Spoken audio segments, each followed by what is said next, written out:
वैशाख मास महात्म्य अध्याय 11। इस अध्याय में धर्मवर्ण की कथा, कली की अवस्था का वर्णन, धर्मवर्ण और पितरों का संवाद एवं वैशाख की अमावस्या की श्रेष्ठता। मिथिलाप्ति ने पूछा, ब्राह्मण इस वैशाख मास में कौन कौन सी तिथियां पुण्यदायिनी हैं?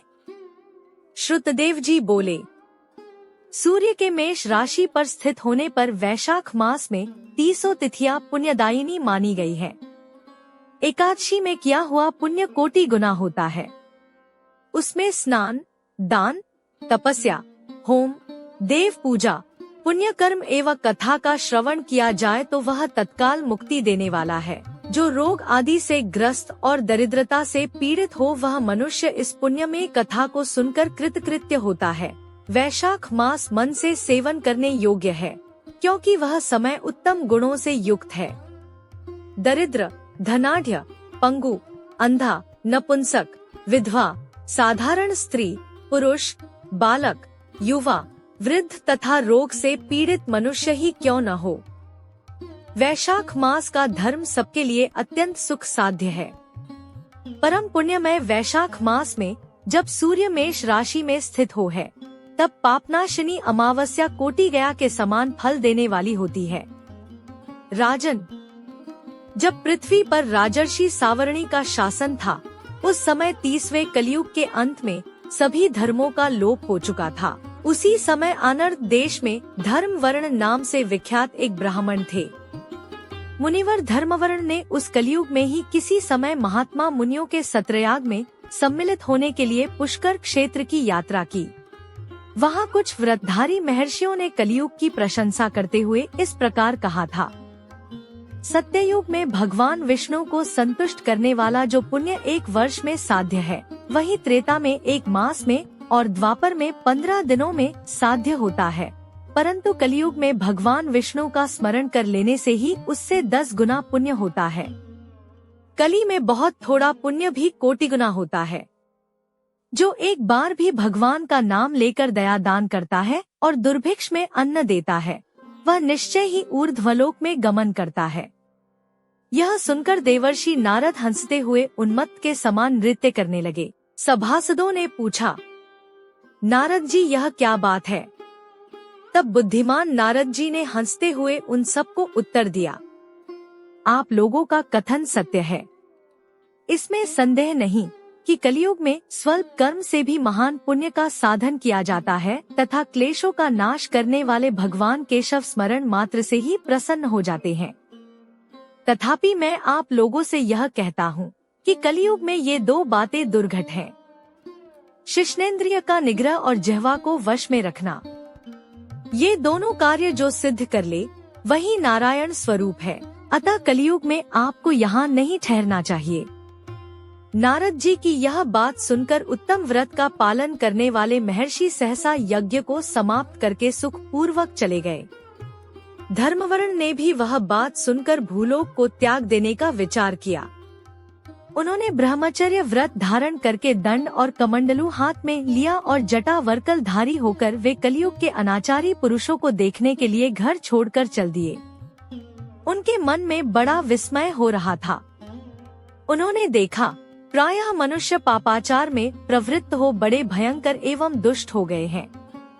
ब्राह्मण पाखंडी हो चले हैं। शूद्र संन्यास धारण करते हैं। पत्नी अपने पति से द्वेष रखती है। शिष्य गुरु से वैर करता है। सेवक स्वामी के और पुत्र पिता के घात में लगा हुआ है। ब्राह्मण शूद्रवत और गौएं बकरियों के समान हो गई है। वेदों में गाथा की ही प्रधानता रह गई है। शुभ कर्म साधारण लौकिक कृत्यों के ही समान रह गए हैं। इनके प्रति किसी की महत्व बुद्धि नहीं है। भूत, प्रेत और पिशाच आदि की उपासना चल पड़ी है। सब लोग मैथुन में आसक्त हैं और उसके लिए अपने प्राण भी खो बैठते हैं। सब लोग झूठी गवाही देते हैं। मन में सदा छल और कपट भरा रहता है। कलयुग में सदा लोगों के मन में कुछ और, वाणी में कुछ और तथा क्रिया में कुछ और ही देखा जाता है। सबकी विद्या किसी न किसी स्वार्थ को लेकर ही होती है और केवल राजभवन में उसका आदर होता है। संगीत आदि कलात्मक विद्याएं भी राजाओं को प्रिय हैं। कली में अधम मनुष्य पूजे जाते हैं और श्रेष्ठ पुरुषों की अवहेलना होती है। कली में वेदों के विद्वान ब्राह्मण दरिद्र होते हैं। लोगों में प्रायः भगवान की भक्ति नहीं होती। पुण्य क्षेत्र में पाखंड अधिक बढ़ जाता है। शूद्र लोग जटाधारी तपस्वी बनकर धर्म की व्याख्या करते हैं। सभी मनुष्य अल्पायु, दयाहीन और शठ होते हैं। कली में प्रायः सभी धर्म के व्याख्याता बन जाते हैं और दूसरों से कुछ लेने में ही उत्सव मानते हैं, अपनी पूजा कराना चाहते हैं और व्यर्थ ही दूसरों की निंदा करते हैं। अपने घर आने पर सभी अपने स्वामी के दोषों की चर्चा में तत्पर रहते हैं। कली में लोग साधुओं को नहीं जानते, पापियों को ही बहुत आदर देते हैं। दुराग्रही लोग इतने दुराग्रही होते हैं कि साधु पुरुषों के एक दोष का भी ढिंढोरा पीटते हैं और पापात्माओं के दोष समूहों को भी गुण बतलाते हैं। कली में गुणहीन मनुष्य दूसरों के गुण न देखकर उनके दोष ही ग्रहण करते हैं। जैसे पानी में रहने वाली जोंक प्राणियों के रक्त पीती है, जल नहीं पीती, उसी प्रकार जोंक के धर्म से संयुक्त हो मनुष्य दूसरे का रक्त चूसते हैं। औषधियाँ शक्तिहीन होती है। ऋतुओं में उलटफेर हो जाता है। सब राष्ट्रों में अकाल पड़ता है। कन्या योग्य समय में संतानोत्पत्ति नहीं करती। लोग नट और नर्तकों की विद्याओं से विशेष प्रेम करते हैं।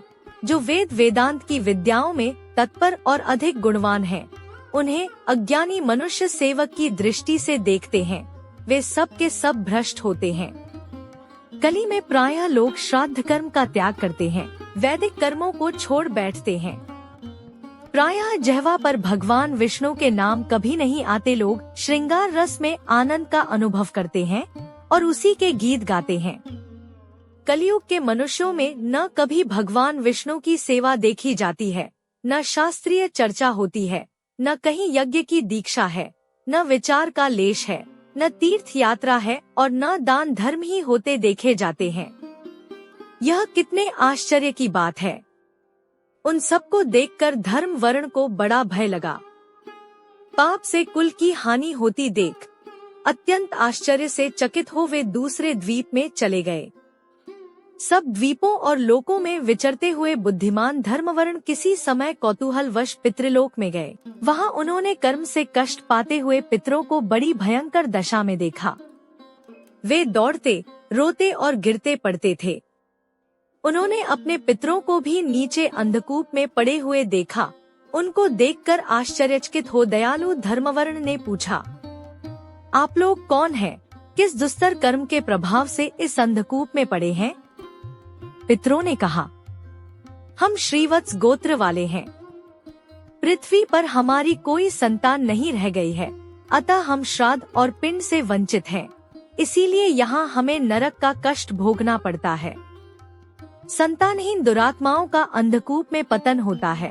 हमारे वंश में एक ही महायशस्वी पुरुष है जो धर्मवर्ण के नाम से विख्यात है, किंतु वह विरक्त होकर अकेला घूमता फिरता है। उसने गृहस्थ धर्म को नहीं स्वीकार किया है। वह एक ही तंतु हमारे कुल में अवशिष्ट है।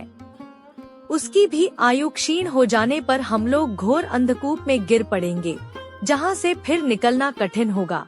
इसलिए तुम पृथ्वी पर जाकर धर्मवर्ण को समझाओ। हम लोग दया के पात्र हैं। हमारे वचनों से उसको यह बताओ कि हमारी वंशरूपा दूर्वा को कालरूपी चूहा प्रतिदिन खा रहा है। क्रमशः सारे वंश का नाश हो गया है, एक तुम ही बचे हो। जब तुम भी मर जाओगे तब संतान परंपरा न होने के कारण तुम्हें भी अंधकूप में गिरना पड़ेगा। इसलिए गृहस्थ धर्म को स्वीकार करके संतान की वृद्धि करो। इससे हमारी और तुम्हारी दोनों की ऊर्ध्वगति होगी। यदि एक भी पुत्र वैशाख, माघ अथवा कार्तिक मास में हमारे उद्देश्य से स्नान, श्राद्ध और दान करेगा तो उससे हम लोगों की ऊर्ध्वगति होगी और नरक से उद्धार हो जाएगा। यदि एक पुत्र भी भगवान विष्णु का भक्त हो जाए, एक भी एकादशी का व्रत रहने लगे अथवा यदि एक भी भगवान विष्णु की पापनाशक कथा श्रवण करे तो उसकी 100 बीती हुई पीढ़ियों का तथा 100 भावी पीढ़ियों का उद्धार होता है। वे पीढ़ियां पाप से आवृत होने पर भी नरक का दर्शन नहीं करती। दया और धर्म से रहित उन बहुत से पुत्रों के जन्म से क्या लाभ, जो कुल में उत्पन्न होकर सर्वव्यापी भगवान नारायण की पूजा नहीं करते। इस प्रकार प्रिय वचनों द्वारा धर्मवर्ण को समझाकर तुम उसे विरक्तिपूर्ण ब्रह्मचर्य आश्रम से गृहस्थ आश्रम में प्रवेश करने की सलाह दो। पितरों की यह बात सुनकर धर्मवर्ण अत्यंत विस्मित हुआ और हाथ जोड़कर बोला, मैं ही धर्मवर्ण नाम से विख्यात आपके वंश का दुराग्रही बालक हूँ। यज्ञ में महात्मा नारद जी का यह वचन कि कलयुग में प्रायः कोई भी रसनेन्द्रिय सुनकर और शिश्नेन्द्रिय को दृढ़तापूर्वक संयम में नहीं रखता। मैं दुर्जनों की संगति से भयभीत हो अब तक दूसरे दूसरे द्वीपों में घूमता रहा। इस कलयुग के 3 चरण बीत गए, अंतिम चरण में भी 3.5 भाग व्यतीत हो चुके हैं। मेरा जन्म व्यर्थ बीता है, क्योंकि जिस कुल में मैंने जन्म लिया उसमें माता पिता के ऋण को भी मैंने नहीं चुकाया। पृथ्वी के भारभूत उस शत्रु तुल्य पुत्र के उत्पन्न होने से क्या लाभ, जो पैदा होकर भगवान विष्णु और देवताओं तथा पितरों की पूजा न करे। मैं आप लोगों की आज्ञा का पालन करूंगा। बताइए, पृथ्वी पर किस प्रकार मुझे कलयुग से और संसार से भी बाधा नहीं प्राप्त होगी। धर्मवर्ण की बात सुनकर पितरों के मन को कुछ आश्वासन मिला। वे बोले, बेटा, तुम गृहस्थ आश्रम स्वीकार करके संतानोत्पत्ति के द्वारा हमारा उद्धार करो।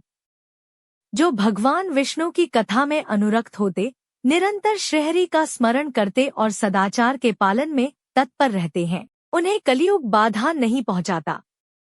मानद, जिसके घर में शालिग्राम शिला अथवा महाभारत की पुस्तक हो, उसे भी कलयुग बाधा नहीं दे सकता। जो वैशाख मास के धर्मों का पालन करता, माघ स्नान में तत्पर होता और कार्तिक में दीप देता है, उसे भी कली की बाधा नहीं प्राप्त होती। जो प्रतिदिन महात्मा भगवान विष्णु की पापनाशक एवं मोक्षदायिनी दिव्य कथा सुनता है, जिसके घर में बलि वैश्वदेव होता है, शुभकारिणी तुलसी स्थित होती है तथा जिसके आंगन में उत्तम गौ रहती है, उसे भी कलयुग बाधा नहीं देता। अतः इस पापात्मक युग में भी तुम्हें कोई भय नहीं है। बेटा, शीघ्र पृथ्वी पर जाओ। इस समय वैशाख मास चल रहा है। यह सबका उपकार करने वाला मास है। सूर्य के मेष राशि में स्थित होने पर 30 तिथियां पुण्यदायिनी मानी गई है। एक एक तिथि में किया हुआ पुण्य कोटि गुना अधिक होता है। उनमें भी जो वैशाख की अमावस्या तिथि है, वह मनुष्यों को मोक्ष देने वाली है। देवताओं और पितरों को वह बहुत प्रिय है, शीघ्र ही मोक्ष की प्राप्ति कराने वाली है।